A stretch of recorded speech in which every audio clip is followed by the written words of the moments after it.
Oke, malam ini kita record ya eh, untuk pertemuannya agar bagi rekan-rekan semua yang mungkin ada berhalangan hadir ataupun juga tadi ya banyak kendala-kendala teknis yang apa namanya eh, menghadiri kita di malam ini ya. Saya paham banget ya malam ini kita weekend gitu ya. Terus juga akhir tahun. Nah, banyak yang sepertinya agak mager-mager nih. Kalau kita ketemu di Zoom. Betul nggak ya? Karena saya lihat dari tadi juga pergerakan cuma 4 orang, 5 orang, 3 orang gitu. Bahkan biasanya yang di grup kita ada chit chat gitu ya. Ini kayaknya agak kurang-kurang respon nih gitu kan. Nah, tapi oke nggak apa-apa. Saya sangat apresiasi yang bisa meluangkan waktu di malam ini. Jadi mudah-mudahan apa yang bisa saya paparkan malam ini jadi salah satu pengetahuan, baik itu pengetahuan baru ataupun mungkin pengetahuan lama bagi teman-teman juga nggak masalah ya. Yang penting bisa kita refresh kembali terkait dengan hal-hal berkaitan dengan psikodinamika ini. Oke, agar lebih efektif juga, saya akan mulai untuk materi malam ini dengan seperti biasa ya. Ada share screen sebentar. Oke, sini kali ya.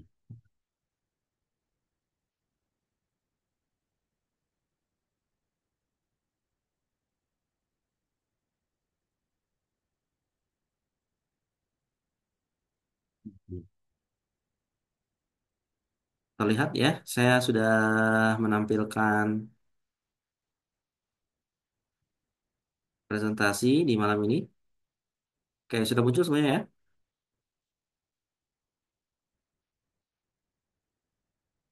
Oke,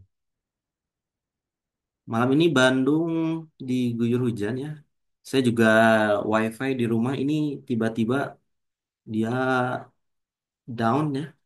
Jadi saya jadi terpaksa gunakan hotspot ya. Yang mudah-mudahan tidak lama ya downnya, sehingga saya bisa gunakan WiFi lagi biar eh, apa ya, ya jadinya lebih stabil sehingga deliver materi juga lebih nyaman lah ya, tidak tersendat-sendat. Baik, rekan-rekan semua, di 30 hari journaling, saya pikir saya tidak perlu berkenalan ulang ya. Malam ini adalah materi pertama tentang psikodinamika. Kenapa saya harus mengangkat psikodinamika di awal-awal ini? Karena ini berkaitan dengan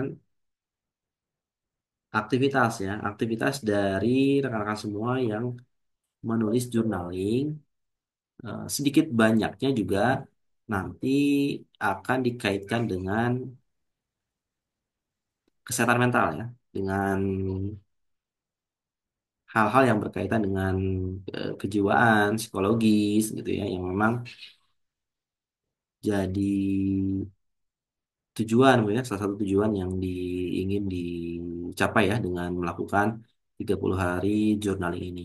Dan karena kita berkaitan dengan kesehatan mental itu tadi, ya, maka kita butuh nih yang namanya pengetahuan terkait dengan hal-hal yang mendasar tentang psikologi. Nah, setelah saya pilih-pilih, pertimbangkan, nah, kita mungkin akan masuk ke materi yang paling dasar ya.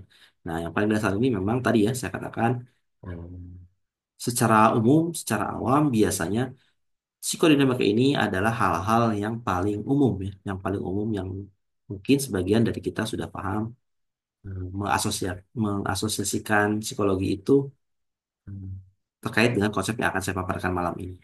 Nah, sebenarnya kalau dalam dunia psikologi yang secara awam ya, dipahami, ya, biasanya itu eh, bukan kategori psikologi secara menyeluruh, ya, tapi memang psikologi lebih ke hal-hal yang kalau dalam dunia psikologi itu mazhabnya mazhab psikodinamika. Oke, tidak terlalu panjang lebar lah ya. Saya langsung dulu ke subtema. Oke, subtema kita yang pertama. Jadi ada beberapa subtema ya, seperti yang saya sampaikan di grup ya. Ada beberapa poin ya, subtema yang apa namanya? Eh, Sebentar, ada yang join ya. Gravity masuk sini. Sip. Oke, subtema yang pertama adalah terkait dengan kesadaran dan ketidaksadaran. Oke, kesadaran dan ketidaksadaran merupakan konsep penting dalam psikologi, khususnya dalam teori psikodinamika Sigmund Freud. Saya ulangi ya, di dalam psikologi itu ada banyak mazhabnya. Ada mazhab apa namanya? Ya ini ya, kita psikodinamika, kemudian ada mazhab behavioristik ya, kemudian ada mazhab humanistik, kemudian ada psikologi sosial, ada psikologi kognitif, apalagi ya, ada yang terbaru mungkin yang terkait dengan apa otak ya, ada neurologi ya, itu kemudian juga ada psikologi kalau dengan terkait dengan kedokteran tuh faal ya, psikologi faal, atau juga psikologi industri dan organisasi gitu. Nah, itu juga merupakan cabang-cabang dari psikologi yang berkait membahas khusus tentang spesifikasi tertentu ya dalam dunia psikologi. Jadi kalau misalkan kedokteran itu ada dokter spesialis, misalkan kejiwaan, dokter spesialis bedah, gitu. Kemudian spesialis gigi dan mulut, mata. Nah, dalam psikologi juga secara namanya studinya itu nah, ada tuh ininya apa, pecahan-pecahannya lagi turunan-turunannya psikologi sosial, psikologi kognitif dan seterusnya. Oke. Dan psikologi dinamika ini termasuk psikologi yang muncul awal-awal ya. Muncul kedatangan awal-awal keilmuan psikologi itu dulu dominannya adalah tentang psikologi dinamika dan bahasanya tentu ya secara garis besar biasanya kita nggak akan jauh dari tentang membahas kesadaran dan ketidaksadaran.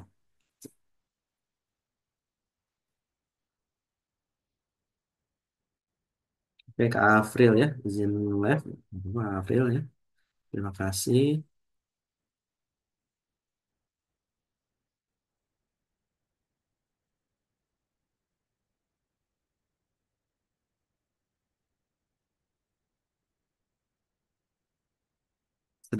Kesadaran tuh apa? Conscious ya. Biasanya kita istilahkan dengan conscious. Bagian dari pikiran yang sadar, memproses informasi secara langsung dan disadari. Contohnya pikiran, perasaan, dan sensasi saat ini. Kemudian ada juga yang istilahnya unconscious ya, atau ketidaksadaran. Bagian dari pikiran yang tidak sadar berisi pikiran, perasaan, dan kenangan yang tidak disadari atau ditekan. Contohnya memori masa kecil, kecemasan, atau konflik yang tidak disadari. Saya kasih rumus ya, rumus tentang psikologi. Psikologi itu secara definisi adalah ilmu yang mempelajari pikiran dan perilaku. Jadi dua hal itu yang mendasari munculnya bidang studi psikologi. Makanya apa yang jadi hal-hal muncul ya dalam pikiran, nah itu adalah kajian-kajian yang biasanya kita ranahnya orang-orang psikologi. Oke. Nah, dalam pikiran kita itu sebenarnya kalau dalam perspektif psikodinamika itu ada tiga ya, tiga, tiga fase ya. Ada fase eh, kesadaran ya, conscious, kemudian ada ketidaksadaran. Sebenarnya bukan ketidaksadaran ya bahasanya, tapi bawah sadar ya. Jadi sebenarnya itu masih masih dalam konteks sadar, tapi gelombangnya lebih lemah. Jadi bawah sadar ya, bukan ketidaksadaran. Mungkin saya agak sedikit salah mendefinisikan, menuliskannya. Jadi ada sadar, ada bawah sadar. Gitu. Nah di tengah-tengahnya itu ada lagi yang namanya prasadar. Oke, karena kalau tidak sadar berarti hilang gitu, sudah sudah apa ya? Sudah lost lah ya, sudah lost. Oke. Jadi saya koreksi ya, sadar, ada bawah sadar, ada prasadar. Ya, tapi kita nggak akan membahas ini lebih jauh. Kurang lebih Sadar itu dibedakan sadar dengan bawah sadar itu adalah di bentuk konsentrasinya, fokusnya. Jadi ketika kita misalkan ya dikejar deadline tertentu yang mana harus segera beres dalam waktu 1 jam lagi misalkan ya, biasanya fase gelombang otak kita itu masuk ke fase sadar. Gitu. Kita akan fokus pada satu hal yang memang ya secara sadar itu eh, dikerjakan oleh kita. Tapi gitu ya, dalam kehidupan kita secara umum, mayoritas dalam kehidupan kita itu kita ada di fase bawah sadar sebenarnya, atau dalam kondisi unconscious. Contohnya seperti apa? Contohnya adalah saya nggak tahu ya, misalkan gini, saat ini saya sedang duduk di sofa gitu ya, sambil mengepalkan atau apa, merang, me- ya mengepalkan kedua tangan ya, kiri dan kanan saya tempel gitu ya. Saya- Apakah saya sadar melakukan itu? Tidak ya. Saya secara otomatis tangan saya kanan dan kiri saya tempel gitu ya, di ya, bersaling silang gitu ya jari jemarinya. Apakah saya merencanakan itu? Tidak. Nah, ini dalam konteks sadar atau bawah sadar. Nah, tindakan yang seperti itu sebenarnya ada di dalam ranah bawah sadar, dalam ranah otomatis kita. Ketika misalkan saya nggak tahu ya, antara teman-teman yang ada di sini sekarang, apakah ada yang sambil rebahan gitu, ya? Ada yang sambil mengerjakan aktivitas lain mungkin ya, sambil mendengarkan webinar ini di malam ini, atau yang sambil makan tadi ya, ada. Eh, Makannya apakah direncanakan gitu, misalkan saya mau makan dalam 33 kunyahan gitu. Kalau memang direncanakan dan kita coba untuk menyadarinya itu, nah itu mungkin makan dengan kekuatan sadar gitu ya. Tapi kita kan pada secara umumnya makan ya biasa aja otomatis gitu kan. Kita kunyah, kita telan gitu ya, sampai beres. Nah kita kan nggak hitung ya berapa kali suapan, berapa kali kunyahan. Atau tadi kita ingat nggak ya ketika beres itu makan tadi apa ya gitu. Bahkan ada aja yang sebenarnya tadi kita makan apa gitu ya. Atau tadi siang kita makan apa, tadi pagi kita sarapan apa. Hal-hal yang secara umum, secara dominan sebenarnya kita em, berjalan dalam kehidupan ini dengan unconscious, kondisi yang di bawah kesadaran. Mayoritas seperti itu. Hmm. Kaitannya apa nanti misalkan dengan journaling. Kalau misalkan teman-teman pernah belajar tentang grafologi atau tentang analisa tanda tangan, menulis, nah, menulis itu adalah kegiatan keduanya ya. Mungkin antara kegiatan yang sadar, nah, ada juga kegiatan yang di bawah sadar. Kegiatan sadarnya adalah ya kita sadar bahwa kita akan menceritakan suatu hal, menulis tentang tema A, tema B, tema C. Gitu. Kemudian juga kita mau menceritakan kejadian kita di yang tadi pagi ya, kita recall memori kita, ingatan kita, terus juga atau misalkan saya mau menulis tentang apa namanya kehidupan di rumah tangga kita, tentang anak-anak kita, suami atau istri kita, teman kita, rekan kerja kita dan lain sebagainya. Secara konsep tematiknya mungkin kita sadar kita mau menulis apa, kemudian juga dengan gaya apa gitu, dan menggunakan pulpen apa atau di kertas yang mau seperti apa dan seterusnya seterusnya. Menulis itu melibatkan pikiran sadar. Tapi saya katakan tadi sebenarnya menulis itu adalah kedua kegiatan yang melibatkan juga hal-hal yang di bawah sadar. Contohnya apa? Dalam grafologi biasanya kita mengukur tulisan kita tuh dari bentuk misalkan. Adakah misalkan yang menulis dengan huruf kapital rapi gitu ya, kerapihannya. Terus kan kita menulis ada garis ya di buku. Misalkan si hurufnya itu apakah dia melewati garis gitu kan. Atau misalkan di dalam garis, bentuknya porsinya besar, kecil. kemudian atau berjarak, ada spasinya, ada apa namanya kubu-kubu yang kosong. Atau misalnya kita melampaui batas-batas kertas, gitu. Oke, itu kemungkinan besar adalah produk dari ya, produk dari pikiran bawah sadar kita.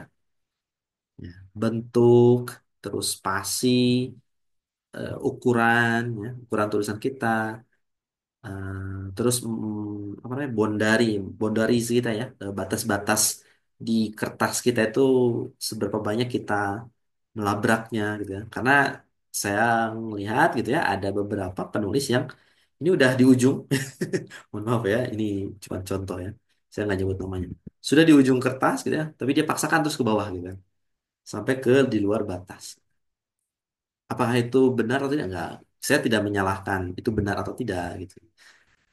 Cuman dalam konteks psikologi itu ada maknanya, itu ada artinya. Alam bawah sadar kita berbicara sesuatu tentang karya tulis kita. Alam bawah sadar kita memberitahu ya, membocorkan hal-hal yang berkenaan dengan alam bawah sadar kita. Misalnya tadi ya ada di situ mungkin akan terbuka terkait dengan memori kecil gitu ya. Ada mungkin juga di situ ada menyusup hal-hal yang terkait dengan kecemasan gitu ya. Atau mungkin ada hal-hal yang berkaitan dengan konflik-konflik yang tidak disadari. Oke. Jadi penting kita belajar psikodinamika ini untuk bisa memahami apa saja yang sebenarnya tersembunyi, tersirat dan tersurat terkait dengan tulisan kita. Dasarnya di mana? Dasarnya ada di psikodinamika ini. Kalau misalkan datang ke toko buku, Gramedia banyak ya. Kita belajar tentang grafologi, tentang analisa tangan, atau tentang psikologi secara umum. Tapi biasanya mengacunya itu balik lagi ke teori-teori yang ada di psikodinamika.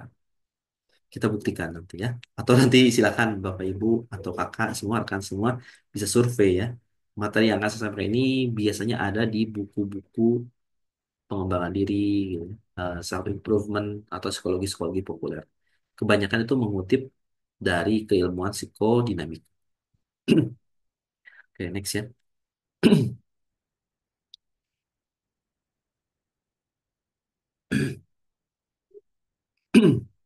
Ya, maaf.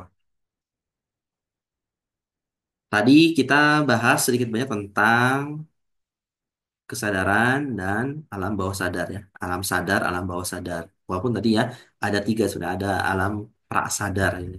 Tapi sementara kita notice aja dua itu ya, yang paling umum sadar dan bawah sadar.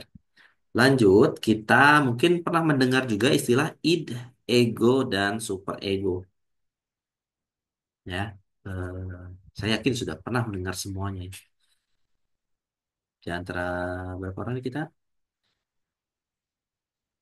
Tiga orang lagi ya betul. Oke. Id, ego, dan superego.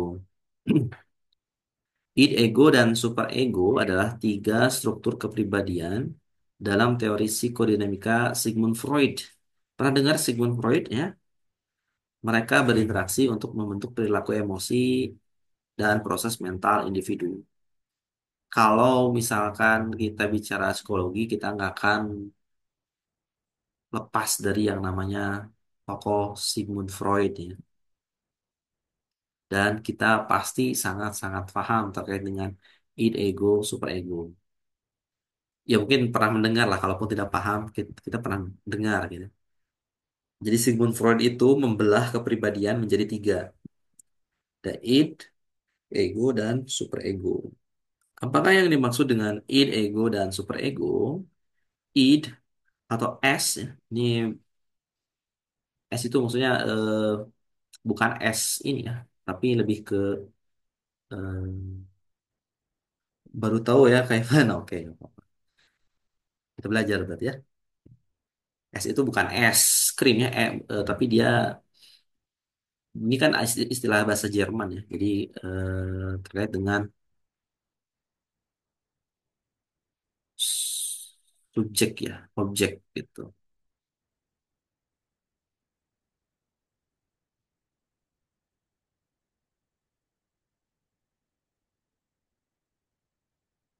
Saya juga baru tahu ya. Wah, masa nih, Kak? Oke. Saya sambil baca-baca chat ya, yang kalau masuk terus juga. Ini saya ngeliat ada beberapa peserta ya yang ya keluar masuk ya. Nggak apa-apa lah ya. Oke, ya, ini kita kepencet. Bentar.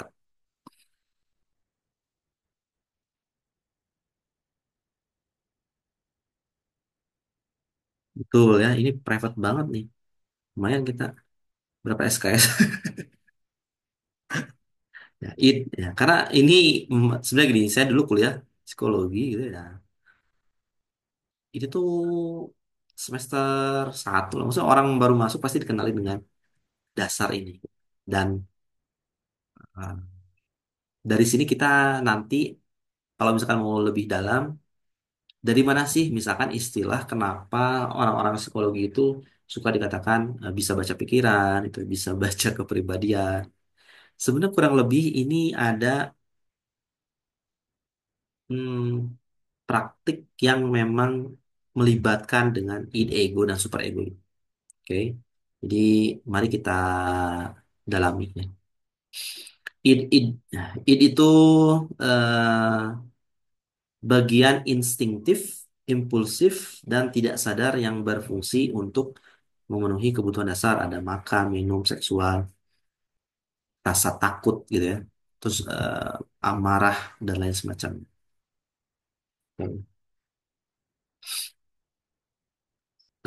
Ciri-ciri dari id ini egois, impulsif, kemudian tidak sadar. Oke, ini ada egois ya, kata-kata egois, tapi ada juga ego. Jadi harus dibedakan ya antara egois dengan ego. Karena dalam dalam psikologi itu sebenarnya dua hal yang apa ya? Mungkin serupa tapi sebenarnya nggak sama gitu ya. Ya serupa tapi tak sama gitu. Karena dalam bahasa kita, dalam bahasa psikologi itu sebenarnya nggak ada istilah egois ya. Cuma ada dalam bahasa Indonesia aja ada istilah egois. Kalaupun ada di psikologi itu namanya egosentris ya. Jadi kepribadian yang mengedepankan ego. Oke. Ya mungkin di dalam terjemahan ke dalam bahasa awamnya, keseharian kita jadinya orang yang egois gitu. Tapi sebenarnya dalam istilah psikologi itu nggak ada istilah egois. Tapi malah tuh ya di sini ditulis bahwa egois itu adanya di id, bukan di ego, tapi adanya di id. Jadi cirinya id ini adalah egois, impulsif dan tidak sadar. Oke, kita bahas. Egois itu ya berarti kan memang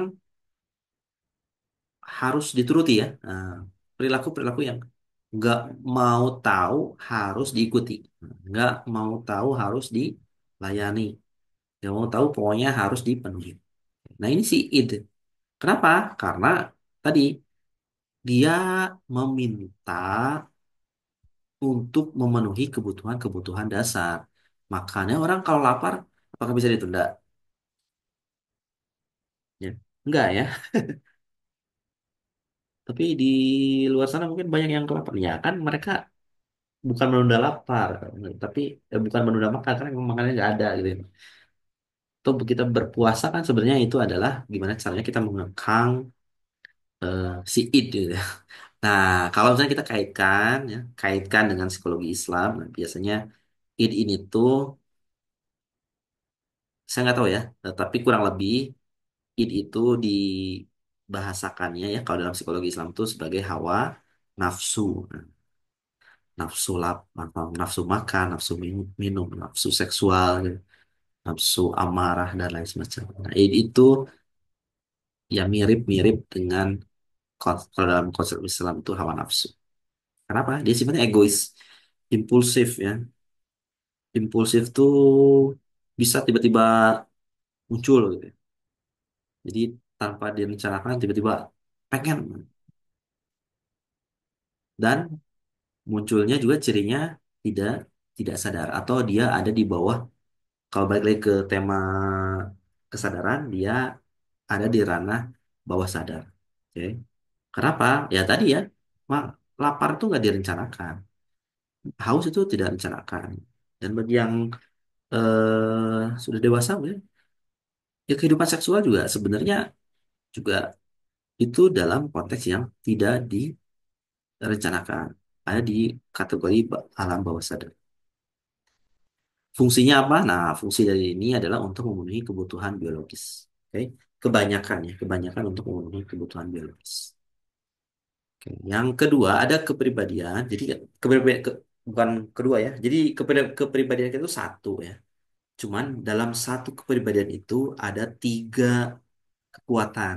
Tiga kekuatan. Kekuatan yang pertama adalah id. Ini adalah bagian instinktif. Nah, kekuatan kedua adalah ego.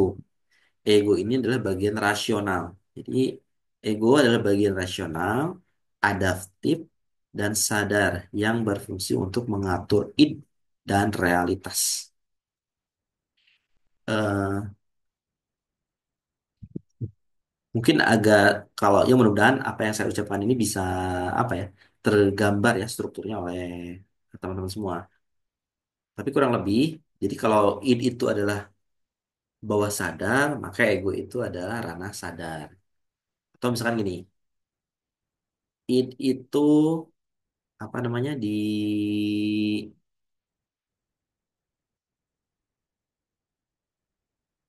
Putri Balkis ya. Oke, id itu sebagai eh, apa ya namanya ya keinginan terpendam kita. Nah, kalau ego itu yang dimunculkan keluar. Ya benar-benar paham ya. Jadi misalnya gini, kita lapar, kayak ya, si itu pengen makan gitu ya. Si itu pengen makan, kita lapar. Sebenarnya kan kalau lapar, kita mau makan apa aja kan bisa ya. Mau makan ubi, singkong. Nah, tapi kadang bagian otak rasional kita, oh iya, s- karena dia itu fungsinya berhadapan dengan realitas juga gitu. Ego tuh oke, it kamu lapar, tapi kita cari makanan yang stick misalkan. Kita mau makannya apa namanya? eh, yang enak gitu ya, yang mewah gitu. Saya mau makan malam ini nasi Padang misalnya dengan rendang. Kurang lebih ego yang mengatur tuh. It punya rasa laparnya, tapi ego yang mengatur kamu mau diasupi makan apa gitu. Walaupun si It mah dia lebih ya pokoknya saya mau makan apa aja juga terserah ya, yang penting kenyang gitu ya. Nah, ego yang ngatur, oke nggak masalah gitu ya. Kita cari makan steak misalkan ya, atau spaghetti, atau mie ayam, atau bakso dan semacamnya. Nah, ego yang ngatur. Oke. Sampai sini mungkin analoginya bisa difahami ya. Gambaran metaforanya seperti itu. Ada id, ada ego. Oke. Ego bagian rasional, ciri-cirinya apa tadi ya? Rasional, adaptif, dan sadar ya. Adaptif, adaptif itu seperti apa ya tadi? Misalkan dia punya kebutuhan, punya keinginan, nah dia akan mencari hal-hal yang memang apa namanya sesuai dengan kepribadian dari individu. Karena gini, kalau misalkan ego kita pecah gitu ya, nah, ini udah masuk ke apa namanya teori kejiwaan. Kalau kita cuman ada id dalam diri kita, misalkan ego kita nggak ada atau ego kita rusak, maka itulah yang dialami, mohon maaf ya bahasanya, itulah yang dialami oleh para ODGJ di jalanan. Mereka cuma punya id, mereka cuma lapar, mau dikasih makan apapun juga mereka makan. Mau mereka nggak pakai baju juga, mereka masa bodoh gitu. Selama mereka nggak kedinginan, selama mereka nyaman dengan apa yang dikenakan atau bahkan tidak mengenakan apapun gitu ya, dipenuhilah id-nya, nah, maka hiduplah dia gitu, senanglah dia. Bedanya apa dengan manusia normal? Nah, manusia normal, bukan normal, ya normal bahasanya ya, mohon maaf. Eh, dalam konteks normal gitu ya, nah, itu masih ada ego. Ego itu yang pada akhirnya membuat kita lebih rasional. Kita jadi punya estetika gitu ya. Kita punya jadi punya pilihan-pilihan bahwa oh kalau makan yang sehat gitu ya. Makan yang tidak hanya sekedar kenyang tapi juga bergizi gitu. Pakaian gak sekedar nempel aja di badan tapi harus bagus, harus berwarna-warni gitu. Ya. Nyaman, menghangatkan. Gitu. Nah, itulah yang fungsinya ego. Oke? Sampai sini ya paham ya. Ego itu pada akhirnya jadinya mengatur tentang adaptif kita. Hmm. Orang-orang yang dalam gangguan kejiwaan itu bisa kita katakan mungkin ya secara teori egonya pecah, egonya hilang. Yang muncul ke permukaan itu hanya si id-nya aja, oke? Hawa nafsunya aja. Oke, makanya bahasanya kalau orang dalam gangguan jiwa itu adalah orang yang hilang kesadaran. Oke, fungsi dari ego ini adalah mengatur impuls id. Nah, tadi ya, id mendorong, ada impuls-impuls pengen lapar, haus gitu ya, capek, ngantuk, dan seterusnya. Nah, ego lah yang mengaturnya, mengatur agar bisa terpenuhi keinginan dari id ini. Kemudian juga menghadapi realitas. Nah, realitas ini kita akan masuk ke satu lagi, yang namanya super ego. Uniknya gitu ya, dalam teori psikodinamika ini, kepribadian itu ternyata juga dibentuk oleh bagian luar dari individu. Ya. Jadi kan kalau id itu ada dalam jiwa kita ya, kalau misalnya dalam eh, apa namanya psikologi Islam itu dikatakan sebagai hawa nafsu gitu ya. Kemudian ada ego, ego itu sebagai pikiran sadarnya gitu ya, pikiran pikiran rasionalnya yang mengatur id. Nah, tapi dalam psikologi ini kita juga mempertimbangkan yang namanya super ego. Nah, super ego itu ternyata bukan ternyata disebutkan adanya ternyata di luar individu. Ya, super ego itu dibentuk oleh lingkungan. Jadi kalau misalkan di sini saya tulis super ego itu adalah bagian moral, etis, dan ideal yang berfungsi untuk mengatur perilaku dan menilai baik atau buruk. Jadi di sini ada moral, ada etis, kemudian ada konteks idealnya apa, gitu ya. Fungsinya mengatur perilaku moral, menilai baik atau buruk. Ya. Gini, it punya keinginan, hawa nafsu.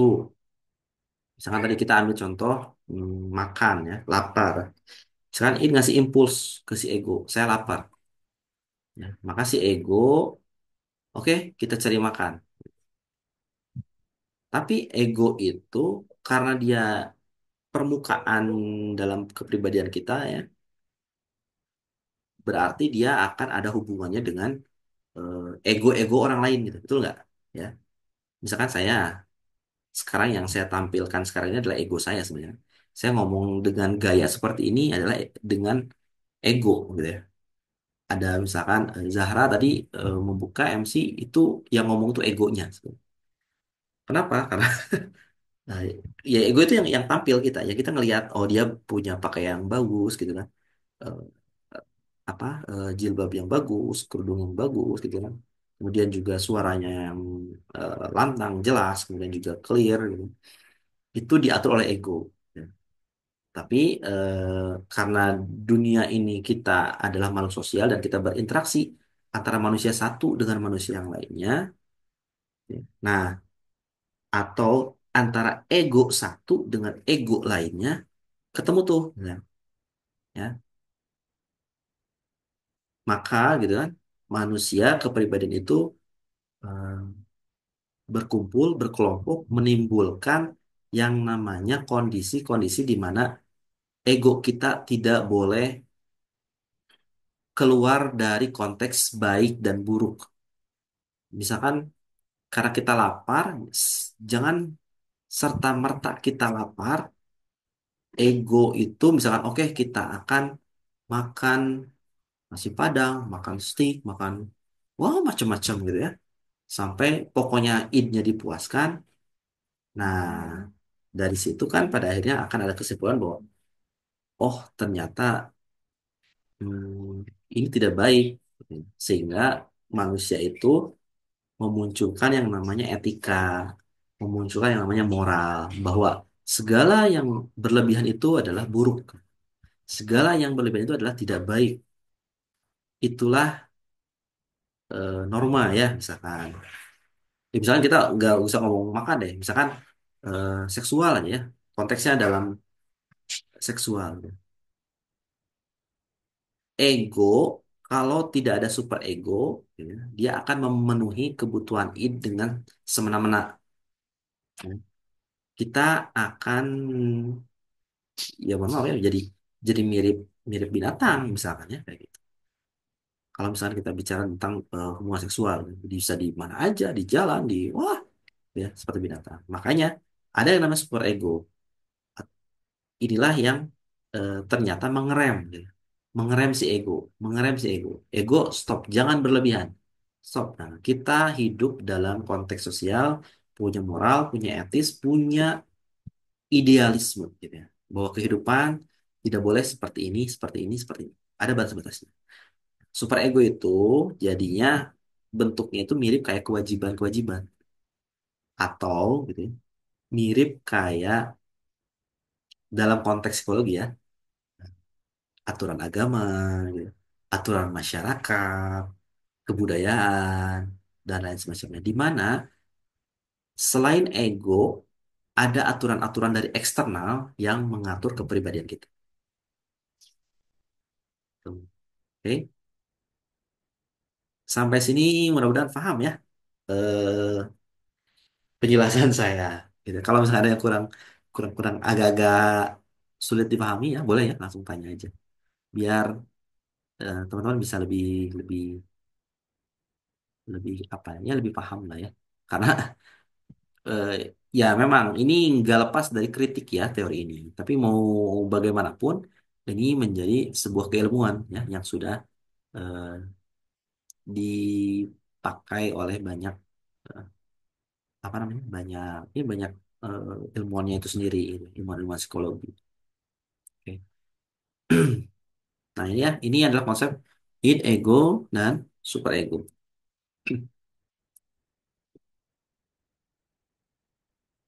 Oke. Sudah bahas tentang kesadaran. Kemudian kita bahas id, ego, super ego. Sekarang eh, kita akan bahas tentang konflik dan represi. Konflik dan represi. Konflik terjadi ketika ada pertentangan antara id, keinginan tidak sadar kita, dan ego, atau id dan super ego, atau ego dan realitas. Inilah yang dinamakan konflik dalam psikologi. Contohnya apa? Tadi ya, misalkan nomor satu, pertentangan antara id dan ego. Misalkan kita eh, balik jangan makan ya, gitu biar ah saya keluar ya barusan ya. Oke, semua bisa terhubung kembali ya. Saya share ulang. Mohon maaf.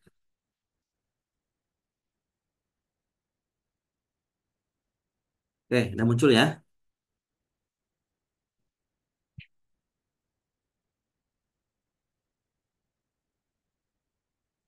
Oke, konflik itu terjadi ketika ada pertentangan antara id dan ego. Misalkan ya, tadi misalkan id-nya hmm,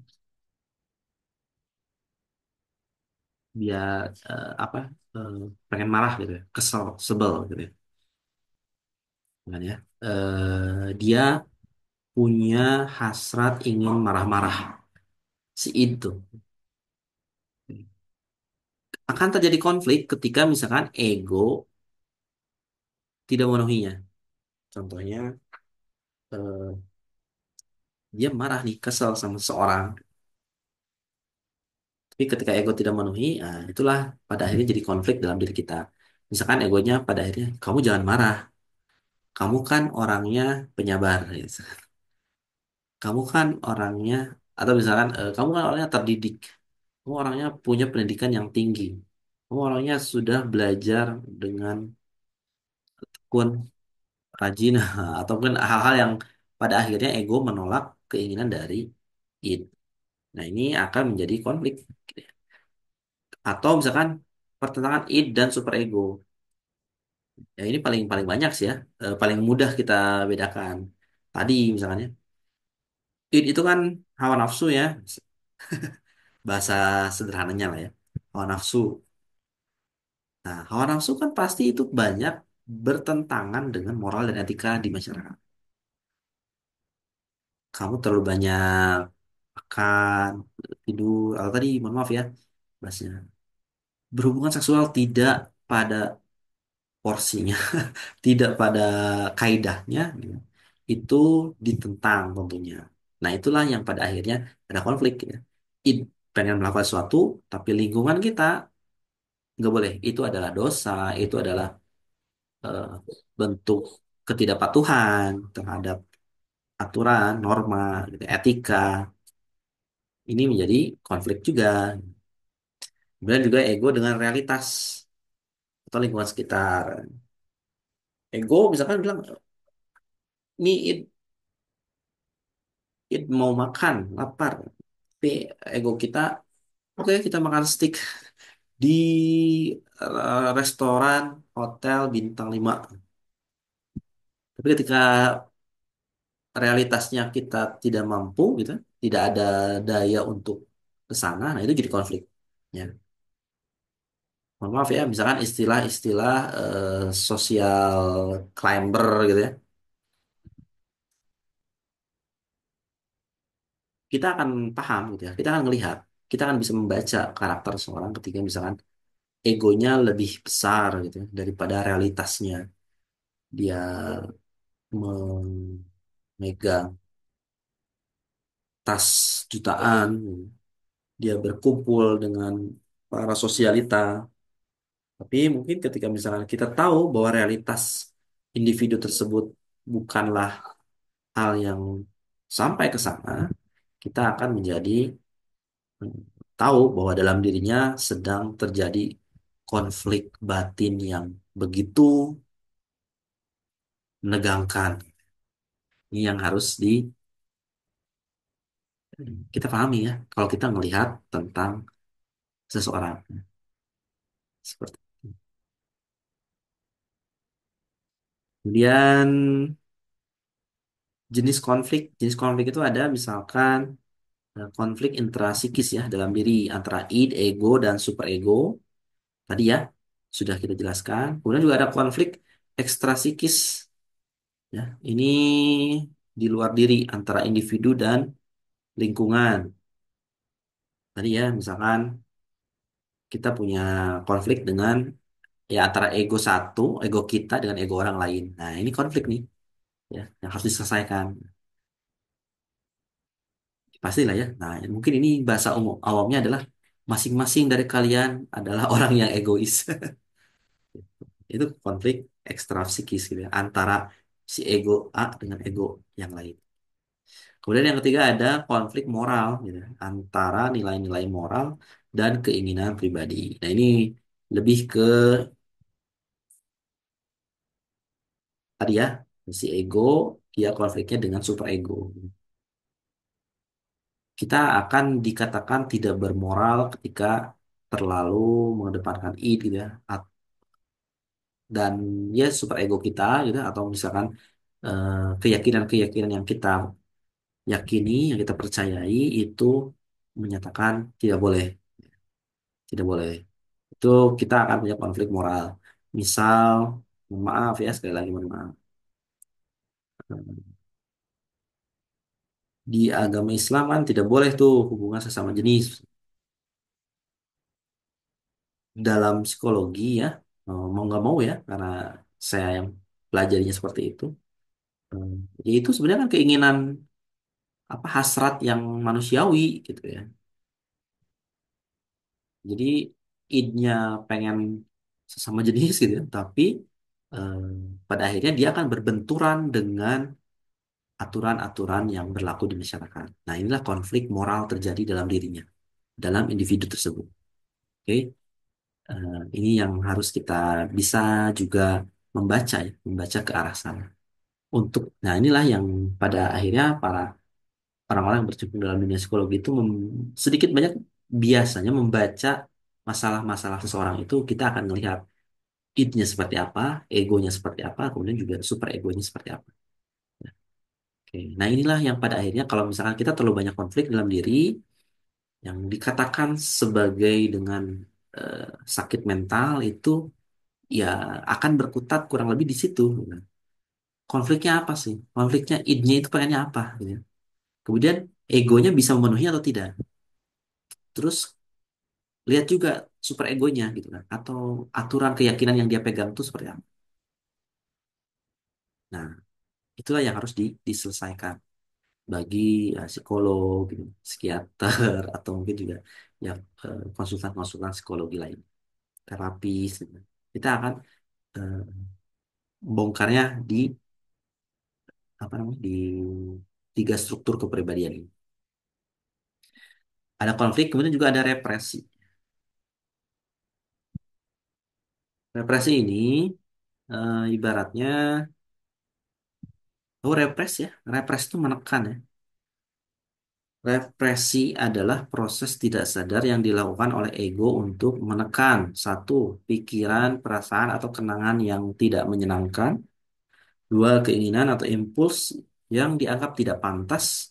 Tiga, konflik yang tidak dapat diatasi. Konflik terjadi di dalam individu ya, dalam seseorang. Karena yang mengatur itu adalah ego tadi ya. Ego itu yang menjadi pelayan ya, pelayan si id. Eh, Dia bisa memenuhi keinginan id atau tidak, itu gimana ego. Gitu ya. Nah, tapi ketika misalkan tidak bisa dipenuhi, misalkan id-nya itu pengen tadi ya, pengen baju yang mewah gitu ya, yang kita kenakan. Gitu. Tapi ego karena dia paham realitas gitu ya, dia bersentuhan dengan realitas, dia akhirnya meredam, dia menekan si id. Banyak hal ya, banyak hal dengan caranya misalkan dia mengatakan dalam dirinya sabar gitu ya, misal ya sabar atau ya kamu tenang dulu, mungkin belum saatnya, atau misalkan jangan jangan ambil itu karena itu akan membuat kita celaka. Ya itu kan pikiran-pikiran rasional yang pada akhirnya me- memutuskan bahwa it kamu jangan terlalu bergejolak gitu. Jadi turunkan keinginan turunkan. Nah itu adalah salah satu contoh dari represi namanya. Jadi ada keinginan-keinginan ya, terus kita ditekan, represi jangan. Ya. Nah ini biasanya terjadi di masa-masa kecil kita nih ya, masa anak-anak kita. Misalkan teman-teman semua waktu kecil pengen permen, nah, pengen coklat gitu ya. Karena anak kecil itu mungkin rasionalnya belum terbentuk dengan baik, maka dia nggak bisa membedain nih mana yang dibolehkan, mana yang enggak misalnya. Tapi pada akhirnya eh, egonya lah yang harus merepresikan, merepresi, merepresi dari keinginan ini. Ya. Untuk hal-hal yang sederhana ya permen atau apalah ya makanan gitu mungkin itu nggak masalah. Tapi ketika misalkan ini menjadi represi yang terus-terusan ya berkepanjangan sampai mungkin bertahun-tahun sampai ke remaja ke dewasa, suatu saat ini jadi bom waktu. Nah inilah yang akan menjadi cikal bakal ketidakstabilan kepribadian kita, ketidakstabilan dari mental kita. Kita jadi banyak hmm, apa ya? Sakit hati, depresi, anxiety, gitu, dan lain semacamnya. Oke, ini bermula dari keinginan id yang direpresi oleh ego. Tapi kenapa sih kita secara alamiah sebenarnya, secara alamiah kita melakukan represi? Karena ada tujuannya. Tadi yang pertama adalah menghindari stres dan kecemasan. Karena misalkan kita tidak mampu untuk mendapatkan apa yang diinginkan, maka ego merasionalisasi, udah gak usah cemas, gak usah stres gitu kan. Itu bukan hak gitu kan. Atau bukan saatnya untuk kamu. Jadi dia meredam gitu ya, meredam gejolak-gejolak dari itu. Kemudian mengatur emosi dan perilaku. Kemudian tiga, menjaga keseimbangan mental. Jenis-jenis represi ada represi langsung, menekan pikiran atau perasaan secara langsung, represi tidak langsung, mengalihkan perhatian dan pikiran atau perasaan tidak menyenangkan. Kemudian represi kronis, represi yang berlangsung lama dan dapat menyebabkan gangguan mental. Dampak represi satu, gangguan mental, perilaku tidak sadar, kemudian konflik internal yang berkepanjangan, kemudian ketergantungan pada mekanisme pertahanan itu. Oke, yang keempat ini, oh ya, ada satu bahasan lagi ya. Sadar, tadi ya, kesadaran, kemudian ide ego, super ego, kemudian ada konflik dan represi. Yang keempat, poin keempat ini adalah tentang pengalaman masa lalu. Dalam psikodinamika, pengalaman masa lalu merupakan faktor penting yang mempengaruhi perilaku, emosi, dan kepribadian individu. Berikut konsep dan teori terkait. Konsep utamanya, pertama, pengalaman masa lalu mempengaruhi perkembangan kepribadian. Pengalaman tidak menyenangkan dapat menyebabkan konflik internal. Pengalaman masa lalu dapat mempengaruhi hubungan interpersonal. Nah ini ya, pengalaman di masa lalu kita apakah berpengaruh dengan kehidupan kita? Ya, pengaruh ya. Kalau dalam teori psikodinamika itu sangat berpengaruh. Kenapa? Karena tadi ada banyak kejadian-kejadian psikologis yang terjadi pada akhirnya itu disebabkan oleh pengalaman-pengalaman masa lalu. Atau tadi represi-represi yang kita lakukan itu terjadi banyaknya di masa lalu. Pola asuh, keluarga, orang tua gitu ya. Atau misalkan lingkungan kita di sekitar, apa dulu kita misalkan termasuk orang korban bullying misalkan ya, nah, itu masa depannya di masa depan kurang lebih akan terpengaruh ya, pengalaman-pengalaman traumatik ya. Nah ini ya, jenis pengalaman masa lalu. Satu, trauma. Pengalaman tidak menyenangkan yang mempengaruhi perkembangan kepribadian. Kemudian juga ada pengalaman positif ya. Pengalaman yang memperkuat rasa percaya diri dan harga diri. Kalau ini yang versi positifnya. Kemudian ada pengalaman ambivalen. Ambivalen itu berarti pengalaman yang memiliki dampak positif dan negatif. Oke, kurang lebih sama ya. Dampak pengalaman masa lalu, gangguan mental, perilaku tidak sadar, konflik internal dan berkepanjangan, ketergantungan pada mekanisme pertahanan ego, dan kesulitan dalam menjalin hubungan interpersonal. Oke, ini yang terakhir kayaknya. Kita bahas lagi ego ya. Ada yang namanya mekanisme pertahanan ego. Nah, represi itu sebenarnya adalah salah satu bentuk mekanisme pertahanan ego.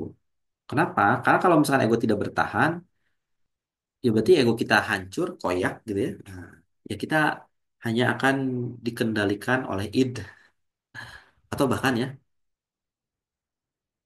id-nya mungkin bisa diredam, tapi bisa jadi ada pribadi-pribadi yang memang dikendalikan oleh superego, oleh keyakinan-keyakinan yang, ya mohon maaf, pada akhirnya ini kepercayaan-kepercayaan yang tidak produktif ya, yang tidak tidak yang bisa jadi tidak bisa diukur benar dan salahnya oleh diri kita sendiri, oleh individu itu sendiri. Kebenaran hanya milik dari keyakinannya. Inilah yang dikatakan, mungkin mohon maaf ya, agak sedikit melenceng. Misalkan orang-orang yang ekstremis gitu ya, mohon maaf ya, misalkan atau yang apa ya, ya doktrin-doktrin hal-hal yang memang pada akhirnya lebih mengedepankan keyakinan tanpa mempertimbangkan itu benar atau tidak gitu ya. Tidak menggunakan rasional lah, karena dia punya keyakinan yang dipegang teguh, sehingga ketika misalkan keyakinan itu berkata A, maka dia akan melakukannya tanpa berpikir secara rasional. Ya. Nah inilah mungkin praktik-praktik ya semacam cuci otak, dokterinisasi gitu ya. Egonya itu dikoyak gitu ya, dihilangkan, kemudian ditekan id-nya, tapi dikuatkan super egonya. Oke. Nah, ada mekanisme pertahanan ego. Mekanisme pertahanan ego adalah strategi tidak sadar yang digunakan oleh ego untuk menghadapi stres, konflik, atau ancaman. MPM membantu menjaga keseimbangan mental dan mengurangi kecemasan. Jenis-jenis mekanisme pertahanan ego. Yang pertama tadi ya sudah dijelaskan represi. Salah satunya adalah represi. Represi itu menekan pikiran, perasaan, atau kenangan tidak menyenangkan ke dalam ketidaksadaran. Kemudian ada proyeksi, mengatribusikan pikiran atau perasaan tidak menyenangkan kepada orang lain. Proyeksi ini ibaratnya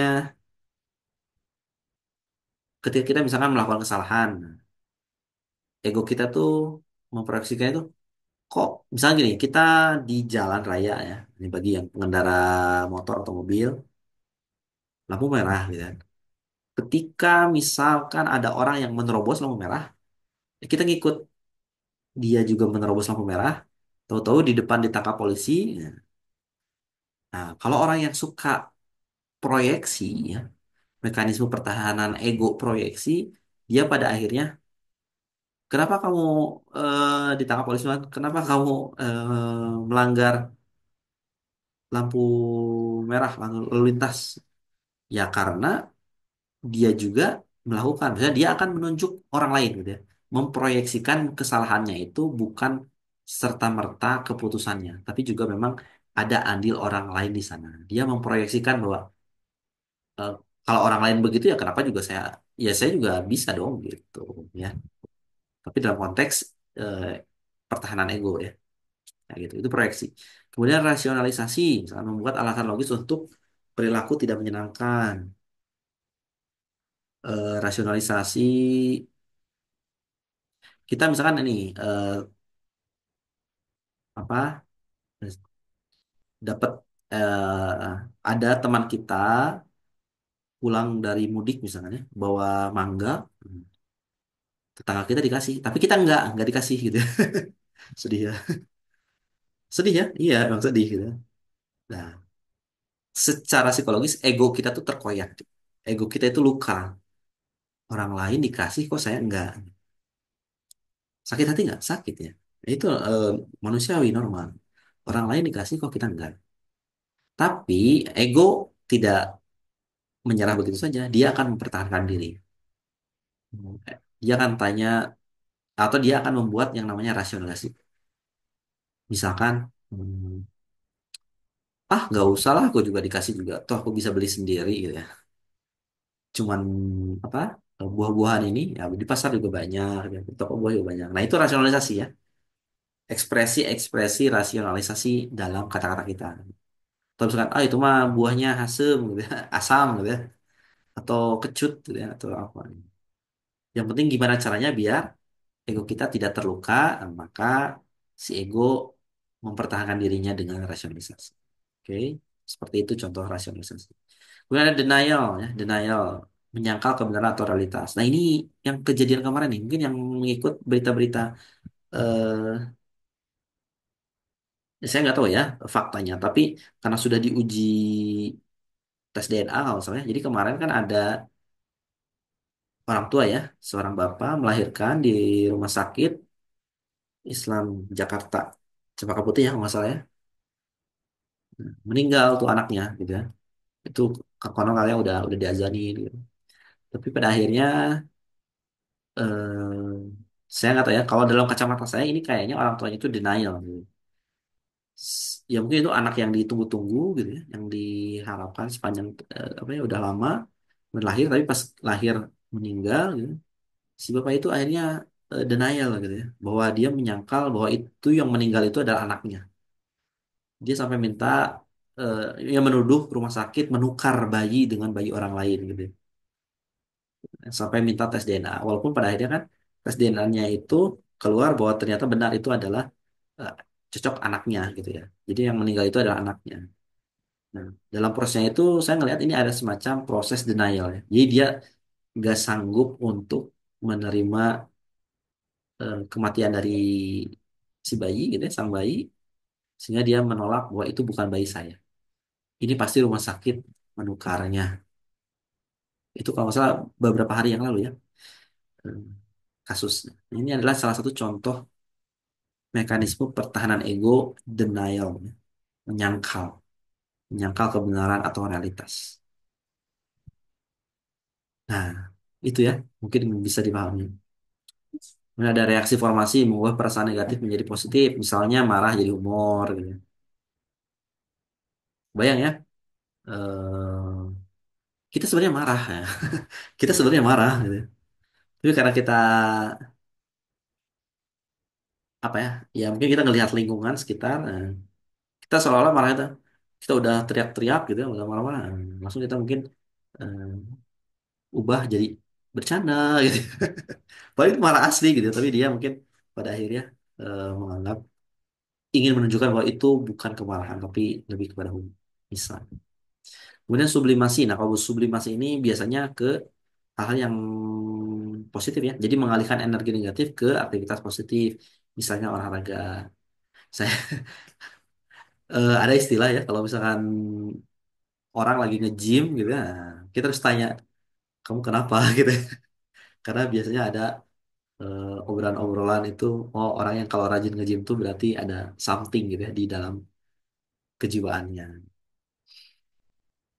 Ya, saya juga memperhatikan ada beberapa teman gitu ya yang tiba yang pernah ya cerita ibaratnya konseling ke saya gitu ya. Dia ada masalah rumah tangga, ya dia curhat ngobrol gitu kan. Dan saya perhatikan larinya itu dia itu ke gym gitu ya, nge-gym. Ya misalkan ya dengan olahraga gitu. Dia ingin kayak apa?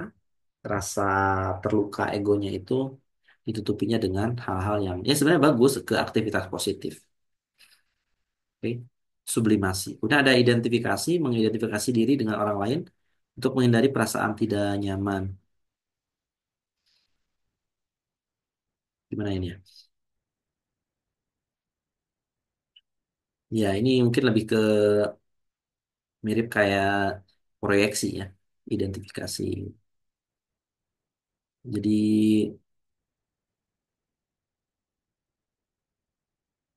dia mengalihkan gitu ya, mengalihkan fokus gitu ya.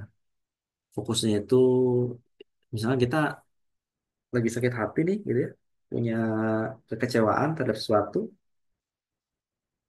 ya dia em, mengalihkan fokus, nih, mengalihkan fokusnya ke masalah orang lain. Biar apa? Biar perasaan ketidaknyamanan kita em, seolah-olah tidak apa? Tidak dibahas, ya, tidak muncul seperti itu. Nanti saya coba ini lagi ya, cek lagi ya. Kurang lebih seperti apa identifikasi. Kemudian fantasi menggunakan hayalan untuk menghindari realitas. Nah, ini juga banyak ya. Ya, fantasi. Seolah-olah kita nggak bisa mencapai A gitu ya. Kita akhirnya terjebak di dunia fantasi kita. Kita tidak mampu ya bertarung dengan realitas. Nah, kita akhirnya menciptakan ilusi-ilusi dalam pikiran kita ya, dengan berfantasi. Regresi kembali ke perilaku anak-anak untuk menghindari tanggung jawab. Ini banyak juga ya. Banyak orang yang berperilaku seolah dia belum dewasa, gitu. Seolah-olah dia masih anak-anak. Ini sebenarnya bentuk mekanisme pertahanan ego yang dia menghindari tanggung jawab menjadi selayaknya orang dewasa sebenarnya. Itu regres. Eh, ada laki-laki misalnya usia 30-an tapi masih apa namanya? eh, apa ya? Ya, saya tidak mengatakan ini salah atau gimana ya. Tapi contoh aja nih, contoh misalkan dia masih menyenangi dengan apa namanya? Anime gitu ya. Misal ini ya, misal. Ya sebenarnya kan misalkan ya nggak apa-apa sebenarnya ya punya hobi kayak gitu. Ya nonton apa kartun, anime, nggak masalah sebenarnya.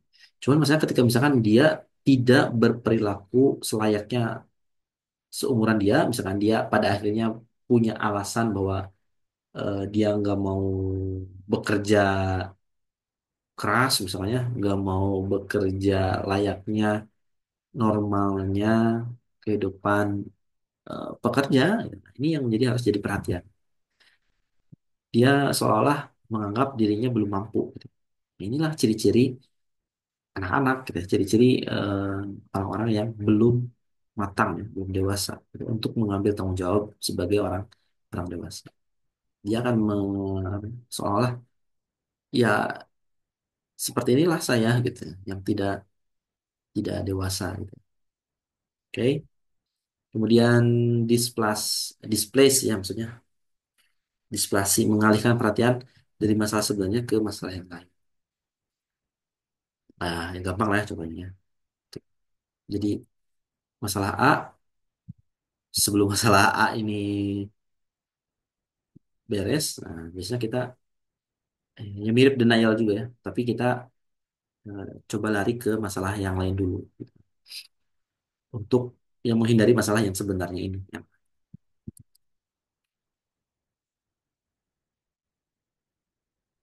Oke, sepertinya ini yang bisa saya sampaikan terkait dengan psikologi dinamika ya, rekan semua. Insya Allah nanti ke depannya kita akan lihat ya, kita akan lihat atau gini lah, enggak lah, bukan kita lihat. Coba perhatikan ya, coba perhatikan tulisan kita, jurnal-jurnal kita, ada nggak tertulis mekanisme pertahanan ego ya. Misal, hmm, saya nggak tahu ya, ini misalnya adalah hari ini saya memutuskan untuk tidak masuk kerja karena saya punya tugas di rumah untuk, misalnya untuk beres-beres. Satu sisi misalkan itu adalah pekerjaan yang bagus nih, beres-beres rumah gitu ya. Tapi kan sisi lain dia sebenarnya sedang ada, kita kan tahu bahwa ada masalah mungkin di kantornya, ada masalah di tempat kerjanya. Sehingga dia harus cari alasan, cari bentuk pertahanan diri agar tidak datang ke tempat kerjanya. Nah, itu adalah salah satu bentuk pertahanan ego kita. Apakah itu berupa tadi ya, displace gitu ya, mengalihkan perhatian dari masalah sebenarnya yang ada di kantor, tapi kita seolah-olah mencari masalah di rumah gitu. Karena di kantor misalnya saya, kalau misalkan dengarkan saya ya, misalkan yang di bawah saya, ada beberapa orang tuh yang kadang izinnya tuh, kayak izin nggak masuk kantor gitu. Pak, saya izin nggak masuk kantor. Oh ya, ditanya, emang ada apa? Ada urusan keluarga. Oke lah, sekali oke lah. Tapi kalau misalkan udah, loh, oh ini urusan keluarganya setiap pekan misalnya, atau mungkin ya beberapa hari sekali. Ya, kita harus patut waspada atau patut curiga juga nih, gitu ya. Kita sebagai orang yang sudah belajar tentang psikodinamika, ya. Wah, ini selalu egonya lagi melakukan pertahanan nih, gitu ya. Ada apa nih di kantor? Kita harus cari tahu, ya. Seperti itu. Nah, dalam journaling kita, gitu, coba deh cek, baca ulang, gitu. Baca ulang. Ada nggak yang mungkin yang kita bisa garis bawahi? Ini saya sedang melakukan pertahanan ego. Ini saya sedang melakukan pertahanan ego. Ya, ya saya tidak akan menjudge ya. Cuman coba diperhatikan baik-baik, ya dibaca gitu. Jangan-jangan memang kita sedang tidak jujur ya dengan diri sendiri. Kita merasa hal-hal yang akan kita hadapi di depan itu tidak membuat kita puas ya, tidak membuat kita nyaman, sehingga kita melakukan eh, pertahanan ego ini. Entah itu kita represi, melakukan proyeksi atau rasionalisasi, atau ya apa ya? Justru kita sedang berfantasi gitu. Kita sedang berfantasi bahwa kita seolah-olah sudah melakukan sesuatu, gitu, padahal kita belum. Gitu. Nah, dalam tulisan kita, ya ini terlepas dari teman-teman lagi nulis cerita fiksi ya, ya fiksi memang berfantasi ya. Tapi misalkan ada sebenarnya kita sebenarnya enggak loh, enggak melakukan ini, tapi kita ingin tulis di jurnal kita bahwa eh, ya kita misalkan ya, misal, alhamdulillah Saya bersyukur pagi ini bisa bangun dengan apa yang nyaman, nikmat gitu. Dalam tulisan mungkin teman-teman menulisnya seperti itu, ya. Tapi realitanya kayak gimana? Realitanya benar nggak kayak gitu? Jadi rasa syukur kita itu benar-benar rasa syukur atau sebenarnya ingin orang lain misalkan melihat kita itu sebagai pribadi yang penuh syukur. Nah, ini yang harus di apa ya ditelaah kita ya ke diri kita apa nih sebenarnya. Jangan-jangan ya, jangan-jangan kita sedang membawa beban-beban psikologis ya, masalah-masalah mental kita. Nah, ini yang harus di ya mungkin ini titik-titik di mana saya ingin menyampaikan di pertemuan Zoom webinar kita yang pertama ini adalah terkait dengan eh, ego kita ya. Ya, kita bertanya, kita ingin ngobrol lah dengan ego kita. Bener nggak? Gitu. Maksudnya kamu nyaman nggak menjadi diri kamu sendiri gitu. Kamu merasa puas nggak dengan apa yang sudah kamu jalani gitu dalam hidup. Oke?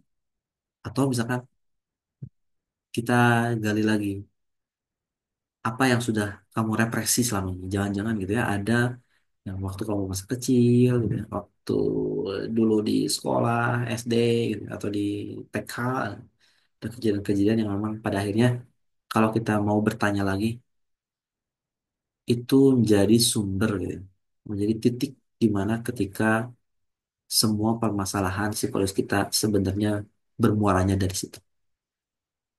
Nah, journaling itu menjadi salah satu metode yang sebenarnya kita coba untuk terus sedikit demi sedikit menggali, menggali hal-hal yang memang setelah sekian lama akhirnya kita tahu bahwa kita sedang melakukan represi, sedang melakukan pertahanan ego dalam diri kita.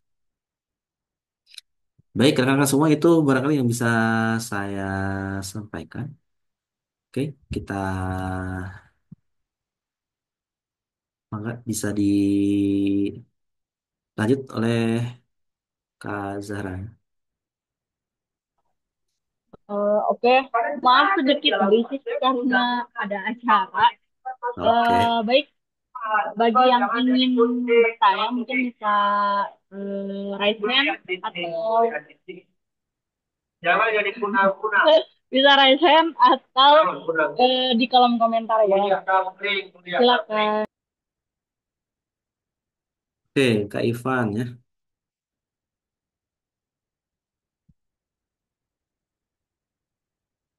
Dalam konteks kesadaran dan ketidaksadaran yang kakak bahas, jika sesuai dengan pengalaman saya, kegiatan sehari-hari saya, kenapa saya terkadang sering kehilangan fokus? Oh, oke, loh hilang.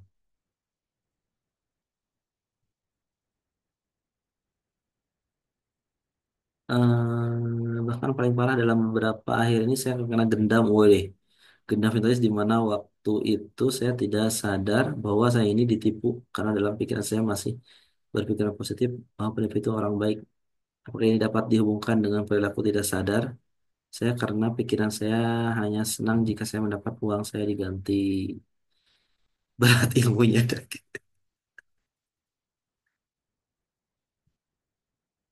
Oke, untuk Kak Ivan ya. Eh,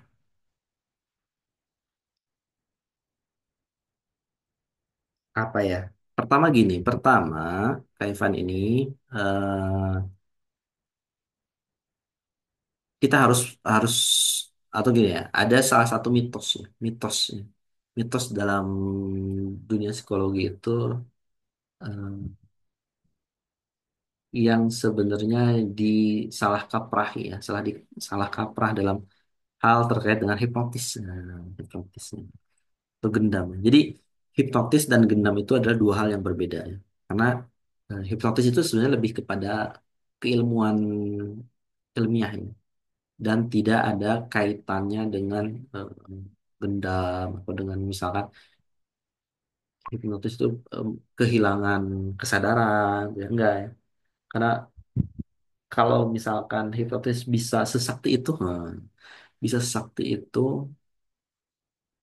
eh, ya itu banyak yang mau belajar gitu. Mau belajar atau misalkan ya semacam itulah ya mungkin bisa paham lah maksud saya. Oke, jadi daripada misalkan ya kita mencari karena gini kalau dari bahasa yang ditulis oleh Kak Evan ini saya ngelihat itu ada semacam sebentar yang mana ya.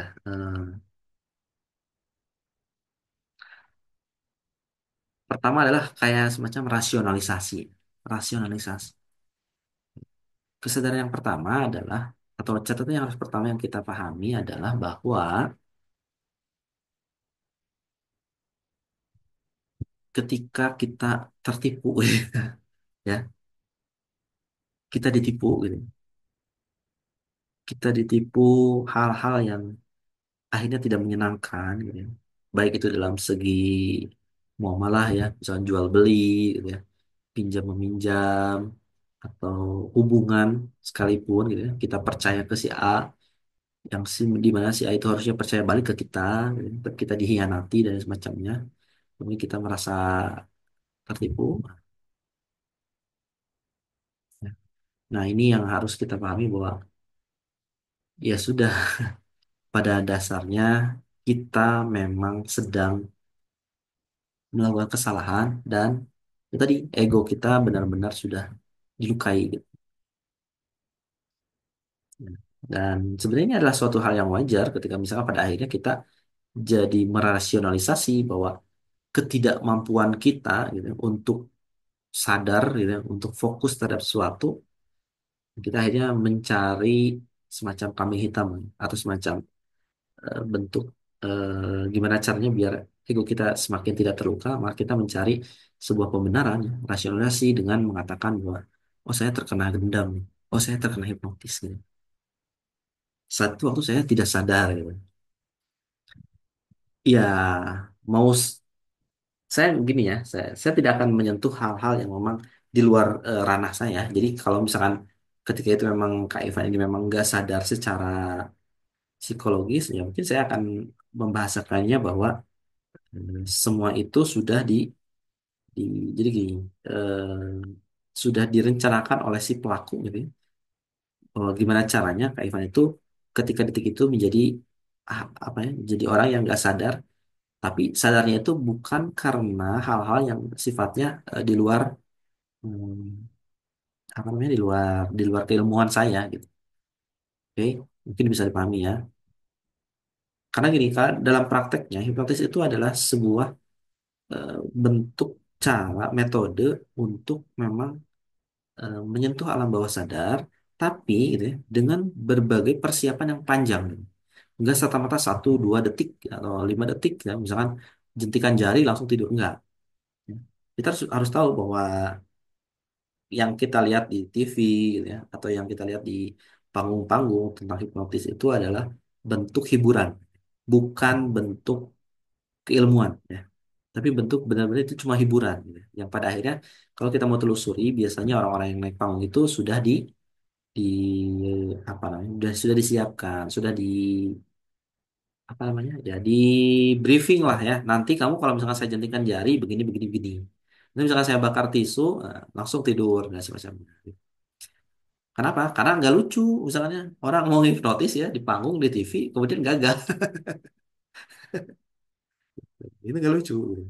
Makanya dalam dunia hiburan mah ya it's okay gitu kita seolah-olah menipu penonton ya nggak salah namanya juga di hiburan. Tapi dalam prakteknya, ketika misalkan kita mau melakukan hipnoterapi, hipnotis, itu butuh waktu yang cukup lama, cukup panjang. Itu tergantung balik lagi kepada diri si kliennya. Kalau kliennya misalkan bisa menerima bahwa dia masuki alam bawah sadar, ya mungkin dia bisa lebih cepat. Tapi kalau misalkan tidak menolak, nah itu kan bisa lebih lama. Jadi ini kita harus paham bahwa kalau misalkan ini kejadiannya adalah memang melukai ego dari Kak Ivan, terus juga merasa tidak apa ya, banyak penyesalan lah ya. Yang pertama adalah ya tadi ya, kita cobalah introspeksinya itu bukan di di keluarnya dulu. Tapi mungkin kita introspeksi ke diri kita sendiri gitu. Coba runut ke belakang. Jangan-jangan kita mau nurut gitu ya terhadap kata-kata orang itu sebenarnya adalah keinginan kita juga. Sebenarnya adalah apa namanya? Bukan dari apa namanya? Ya murni kesalahan orang lain gitu ya. Tapi memang ada istilahnya eh, ke apa namanya? Ya kelemahan kita lah. Orang ya, kalau misalkan udah diiming-imingi suatu hal yang membuat kita maksudnya diiming-imingi janji-janji manis gitu ya. Ya itulah namanya juga ya manusia ya. Kadang juga memang ada hilafnya juga. Oke. Tapi inilah, saya ingin menjawab yang paling sederhananya adalah eh, kenapa saya terkadang sering kehilangan fokus. Nah, kalau sering kehilangan fokus itu adalah tandanya ada banyak, saya nggak ya jangan banyak ya banyak lah ya, sedikit atau banyak memang eh, yang jadi masalah dalam kehidupan dari Kak itu sendiri. Maksudnya gimana? Fokus itu kan satu ya. Kalau kita mau fokus, kita paham bahwa yang di hadapan kita itu hanya satu.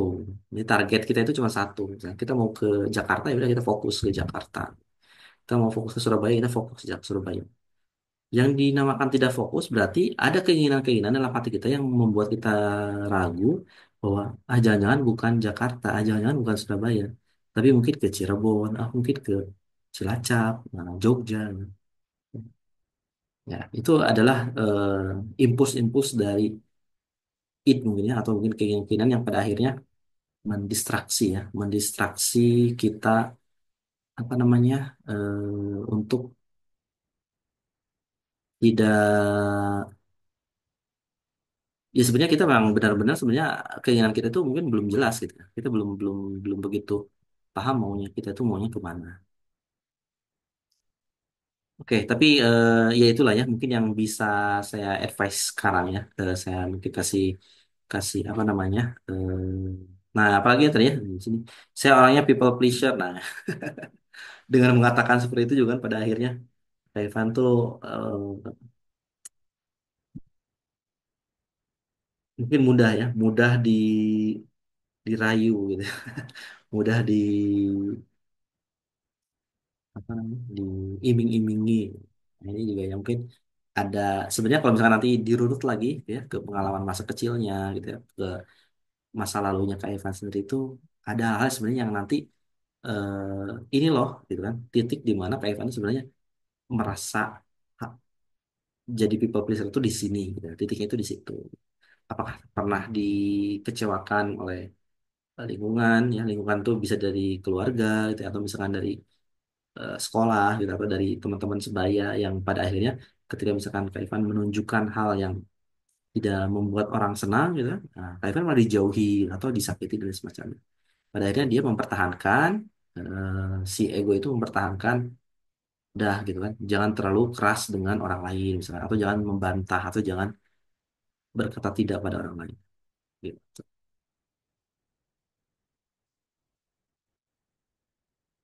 gitu ya Kak Ivan ya mudah-mudahan eh, bisa membantu ya karena juga waktu kita terbatas ya kita lanjut dulu mungkin dari Kak Nur ya. Ada pertanyaan dari Mm. Dari semua ilmu dan pengetahuan yang telah dijabarkan malam ini tentang psikodinamika, bagaimana secara sederhana kita menghubungkan dengan journaling yang sedang kita lakukan saat ini.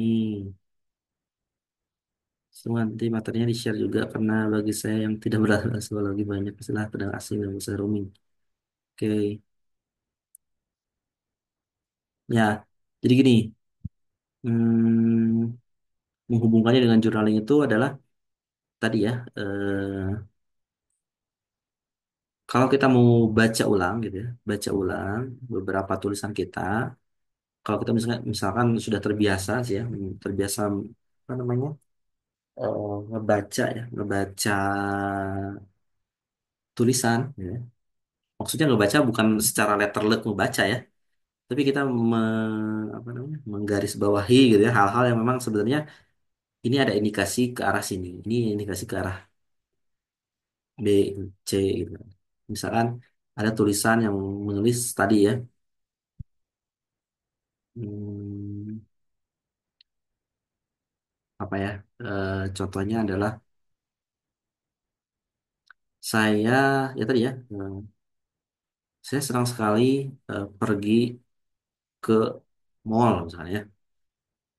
Saking senangnya saya suka lupa waktu ya, atau suka lupa pulang dan seterusnya seterusnya gitu. Bahkan saya bisa pergi ke mall tuh setiap hari misalkan ya. Misal ya. Ada yang menulis seperti itu misal. Nah, kan kalau kita misalkan mau telaah lagi gitu ya, ya kit- hal-hal yang terlalu berlebihan itu sebenarnya kan mencerminkan suatu hal gitu. Mengaitkan tentang rasa nyaman dan ketidaknyamanan. Dia mungkin mengatakan nyaman berada di luar, di mall gitu, atau di kafe gitu ya, atau di mana gitu. Dan pada akhirnya kan itu menjadi sebuah bumerang gitu. Bukan bumerang, ya bumerang, atau hal-hal yang kalau kita mau balik gitu ya, kita harus bertanya, loh, terus di rumahnya kapan gitu ya? Memangnya dia nggak suka ada di rumah gitu. Sementara misalkan keluarganya itu secara umum kan di rumah, gitu. Kita harus jadi bertanya gitu ke sana, ya, dari yang tertulis gitu ya, dari situ. Ya, itu mungkin dari sisi yang tersiratnya ya. Tapi yang kalau yang tersuratnya nanti kita akan belajar ya insya Allah ya tentang grafologi itu. Tulisan kita kenapa saya misalkan minta tulis tangan kemudian juga menggunakan pulpen tulis di kertas gitu ya. Ada tuh misalkan ada yang menulis dengan tebal gitu ya. Atau ada yang menulis dengan kuat gitu ya. Sampai misalkan kalau misalkan kita balik kertas kita sentuh aja belakangnya itu yang menonjol-nonjol ya timbul-timbul gitu ya. Dari situ eh, ya itu salah satu pertanda ya.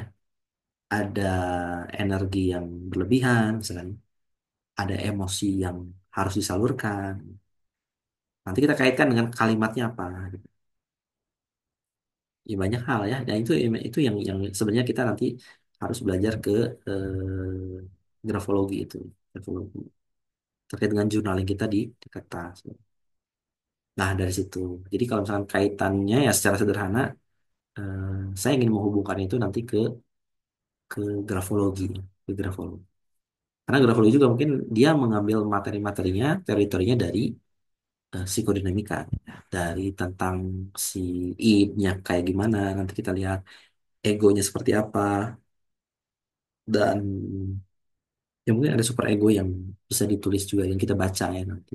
Tentang keyakinannya, tentang kepercayaannya, tentang belief-nya ya, tentang belief.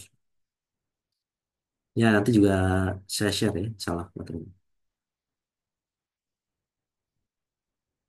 Oke, itu barangkali Zahra, kalau nggak ada lagi.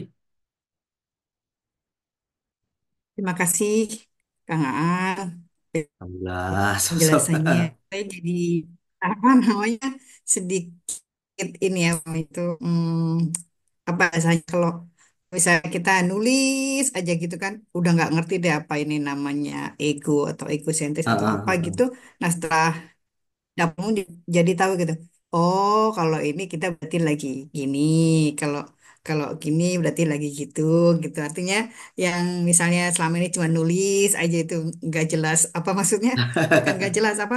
Ya pokoknya nulis aja kan apa yang Random gitu dirasakan ya. gitu. Ah, Nah, ah, kayak ah, sekarang ah. tahu ya kayak jadi tahu istilahnya gitulah. Bahasa ilmuwan ini ada istilah-istilah yang ternyata itu bawa perasaan kita apa Betul, namanya itu bisa dipilah-pilah gitu mana yang betul, betul, ini mana betul. yang itu gitu ya Ya, itu sih yang oke. saya dapat ya terima kasih banyak Alhamdulillah, penjelasannya. sama-sama.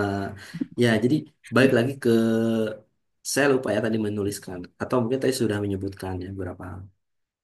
Kemungkinan besar gitu ya, 80% ya. keputusan kita dalam menulis ataupun dalam jangankan menulis ya, dalam bertindak itu adalah mencerminkan alam bawah sadar kita. Jadi kalau misalkan alam bawah sadar kita ada kekecewaan, gitu, ada alam bawah sadar kita ada kesedihan, ada kegembiraan, ada hal-hal yang tadi sifatnya psikis gitu ya. Ya, saya sih yakin ya, itu akan termuat dalam tulisan kita. Mau dengan bahasa yang negatif, yang terbalik gitu misalnya. Kita lagi sedih, tapi kita pakai bahasa yang positif misalkan. Alhamdulillah saya bersyukur, begini, begini. Tapi secara tidak sadar itu akan terbaca ya dari bentuk tulisannya yang agak sedikit berbeda dari biasanya, misal ya. Atau mungkin dari sisi apa kelancarannya, kenapa di sini agak, misalkan hari ini kok agak tremor ya nulisnya gitu, jadi agak bergetar gitu ya. Karena itu kan kebocoran-kebocoran perasaan kita itu nggak bisa ditutupi ya.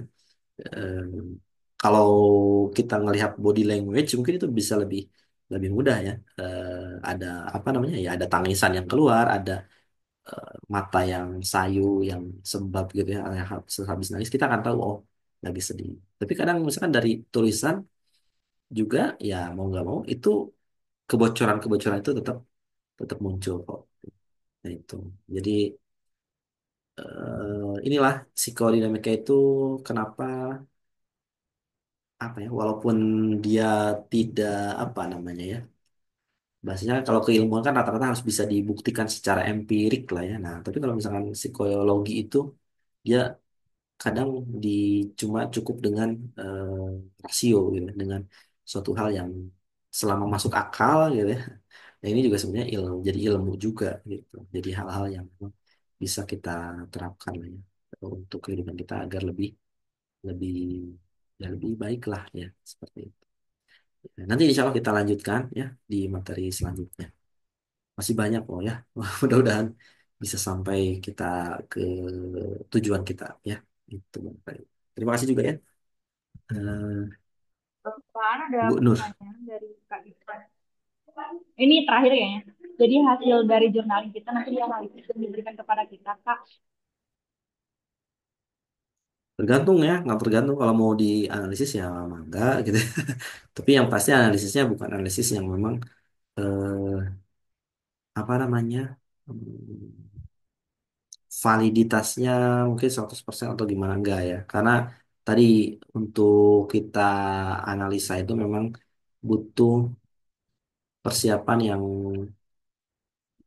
effortnya lebih lebih banyak lah ya, tidak hanya sekedar via online gitu atau mungkin teman-teman di foto terus kirim enggak gitu, bahkan harus saya sentuh gitu ya, si kertasnya itu harus bener-bener dilihat gitu kan. Apalagi misalkan saya nggak tahu nih teman-teman kan nulis misalkan ada yang di kamar, ada yang di kantor, ada yang mungkin di dapur atau ada yang di mana gitu, itu juga kan tadi baik lagi kalau misalnya kita mau mempertimbangkan variabel-variabel ke situ kita akan tahu oh kenapa dia nulisnya di dapur gitu misalkan. Berarti apakah tidak ada tempat tulis atau mungkin dia terlalu orangnya kita akan baca. Oh ini orangnya super sibuk nih sampai misalkan untuk menulis di meja aja harus di meja dapur gitu kan. Sehingga wah ini kan kita akan panjang tuh gitu ya ke sana arahnya gitu. Itu kalau selalu itu benar-benar kita ya harus sampai akar sih ya. Kita harus sampai akar gitu. Dari mana nih impuls yang muncul yang kita lihat kan sekarang hari ini misalkan Zahra pakai apa nih kerudung abu gitu ya itu kan jadi salah satu impuls gitu, salah satu tanda gitu ya kenapa abu gitu ya terus kenapa gayanya seperti ini kenapa nggak gaya yang lain-lain tapi kan kita kalau misalnya kita runut secara sederhana oh ya habis aktivitas udah malam udah apa dari semacamnya tapi dari situlah kita akan tahu bahwa segala pengambilan keputusan itu besar kemungkinan sangat-sangat dipengaruhi oleh alam bawah sadar kita. Kita nggak tahu kan kita memilih baju apa, kerudung apa dan semacamnya. Kita asal pakai aja asal oke. Itu. Karena kalau kita sadar kita akan make upnya benar-benar tune in gitu. Gitu aja sih. Ya, mudah-mudahan bisa menjawabnya.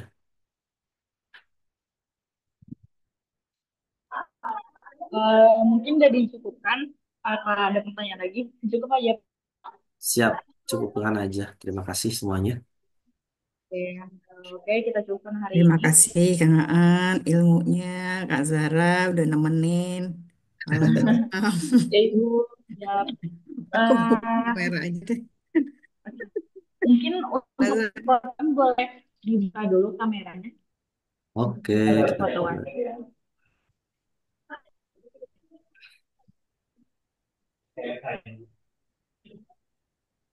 Yang bisa buka, Sebentar, ya, saya aja ya. nggak apa-apa. Ya, dari mana aja di Oke, satu, fotonya. dua, tiga. Sip, beres. lagi terima Oke, kasih terima kasih. ilmunya. Terima kasih juga Ibu. Ye, Barakallah. Kalau baik kita cukupkan sampai sini. Mari kita tutup dengan bacaan hamdal. Alhamdulillahirobbilalamin. Eh, Syukran. Assalamualaikum warahmatullahi wabarakatuh. Waalaikumsalam warahmatullahi Salam wabarakatuh. warahmatullahi wabarakatuh. Terima kasih. Hatur nuhun semuanya.